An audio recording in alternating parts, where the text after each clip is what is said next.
요한일서 2장 12절부터 29절 말씀입니다. 자녀들인 여러분, 내가 여러분에게 이 글을 쓰는 까닭은 그의 이름으로 여러분의 죄가 용서함을 받았기 때문입니다. 아버지 되니 여러분, 내가 여러분에게 이 글을 쓰는 까닭은 여러분이 태초부터 계신 분을 알고 있기 때문입니다. 젊은이 여러분, 내가 여러분에게 이 글을 쓰는 까닭은 여러분이 이미 악한 자를 이겼기 때문입니다. 어린이 여러분, 내가 여러분에게 이 글을 쓰는 까닭은 여러분이 이미 하늘 아버지를 알고 있기 때문입니다. 아버지 되니 여러분, 내가 여러분에게 이 글을 쓰는 까닭은 여러분이 태초부터 계신 분을 알고 있기 때문입니다. 젊은이 여러분, 내가 여러분에게 이 글을 쓰는 까닭은 여러분이 강하고 하나님의 말씀이 여러분 속에 있어서 여러분이 그 악한 자를 이겼기 때문입니다. 여러분은 세상이나 세상에 있는 것들을 사랑하지 마십시오. 누가 세상을 사랑하면 그 사람 속에는 하늘 아버지에 대한 사랑이 없습니다. 세상에 있는 모든 것, 곧 육체의 욕망과 눈의 욕망과 세상 살림에 대한 자랑은 모두 하늘 아버지에게서 온 것이 아니라 세상에서 온 것이기 때문입니다. 이 세상도 사라지고 이 세상의 욕망도 사라지지만 하나님의 뜻을 향하는 사람은 영원히 남습니다. 어린이 여러분, 지금은 마지막 때입니다. 여러분이 그리스도의 적대자가 올 것이라는 말을 들은 것과 같이 지금 그리스도의 적대자가 많이 생겼습니다. 그래서 우리는 지금이 마지막 때임을 압니다. 그들이 우리에게서 갔지만 그들은 우리에게 속한 자들이 아니었습니다. 그들이 우리에게 속한 자들이었더라면 그들은 우리와 함께 그대로 남아 있었을 것입니다. 그러나 결국에는 그들은 모두 우리에게 속한 자들이 아니라는 사실이 드러나게 되었습니다. 여러분은 거룩하신 분에게서 기름 부으심을 받아 모든 것을 알고 있습니다. 여러분이 진리를 알지 못한다고 해서 여러분에게 내가 이렇게 써보내는 것이 아닙니다. 오히려 여러분이 진리를 알고 있기 때문에, 그리고 또한 여러분이 거짓은 모두 진리에서 나오지 않는다는 것을 알고 있기 때문에 이렇게 써보내는 것입니다. 누가 거짓말쟁이입니까?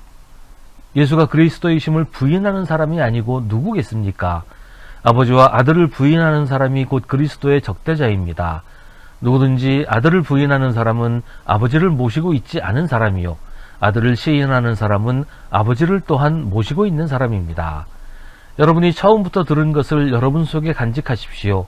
여러분이 처음부터 들은 그것이 여러분 속에 있으면 여러분도 아들과 아버지 안에 있게 될 것입니다. 이것은 그가 친히 우리에게 주신 약속인데 곧 영원한 생명입니다. 나는 여러분을 미혹하는 자들에 관하여 이렇게 썼습니다.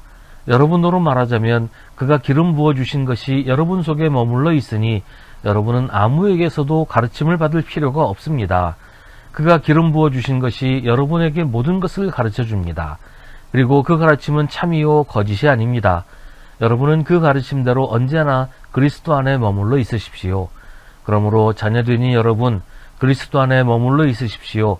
그렇게 해야 그가 나타나실 때 우리가 담대함을 가지게 될 것이며 그가 오실 때 그 앞에서 부끄러움을 당하지 않을 것입니다.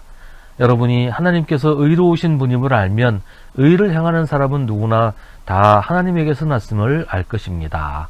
아멘. 오늘 말씀에서 자녀, 아버지, 젊은이, 어린이와 같이 연령별로 사람을 구분해서 교훈하는 것은 굳이 그렇게 나이대에 따라서, 세대에 따라서 교훈하는 것이라기보다는 교회 안에 있는 다양한 사람들에게 모두 이야기하는 것이라고 보아야 할 것입니다.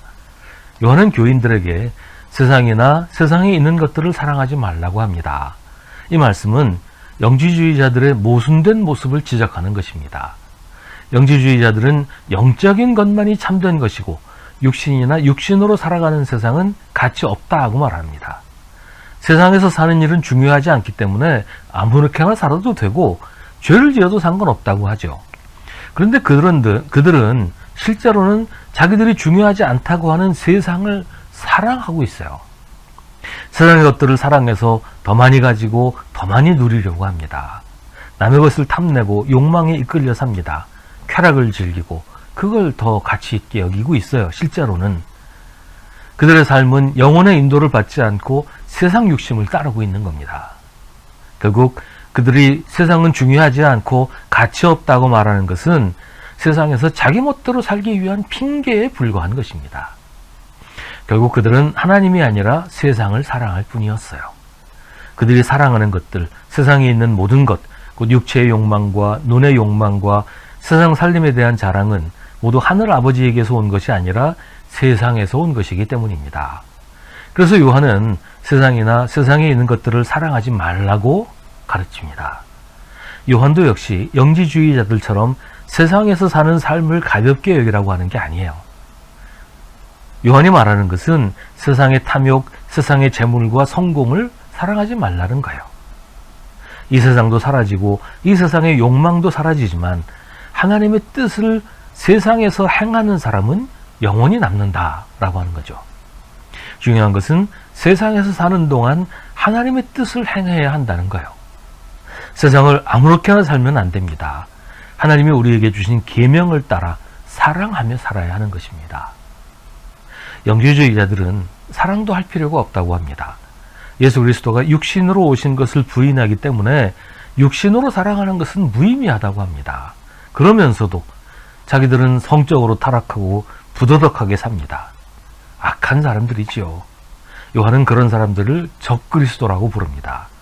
누가 거짓말쟁입니까? 예수가 그리스도이심을 부인하는 사람이 아니고 누구겠습니까? 아버지와 아들을 부인하는 사람이 곧 그리스도의 적대자입니다. 그들은 또한 세상에서 의롭게 살 필요도 없다고 합니다. 심지어는 의롭게 살지 말아야 한다고까지 합니다. 그건 세상 일이기 때문이라는 거예요. 가치 없는 것이고 그런 일을 행하지 말아야 된다는 겁니다. 하지만 예수님도 육신으로 세상에 오셨습니다. 세상에서 의롭게 사는 건 그리스도를 따르는 일입니다. 요한은 말합니다. 여러분이 하나님께서 의로우신 분임을 알면 의를 행하는 사람은 누구나 다 하나님에게서 났음을 알 것입니다. 하나님에게서 난 사람은 의를 행합니다. 하나님은 거룩하시고 의로우신 분이시기 때문입니다. 오늘 한국교회가 세상에서 손가락질 받는 이유가 여기에 있습니다. 사랑도 없고 의롭지도 않다는 거죠.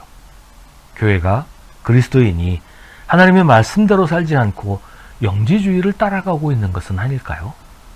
진리를 떠나 거짓된 길로 가서 하나님이 아니라 세상을 사랑하고 있지는 않을까요?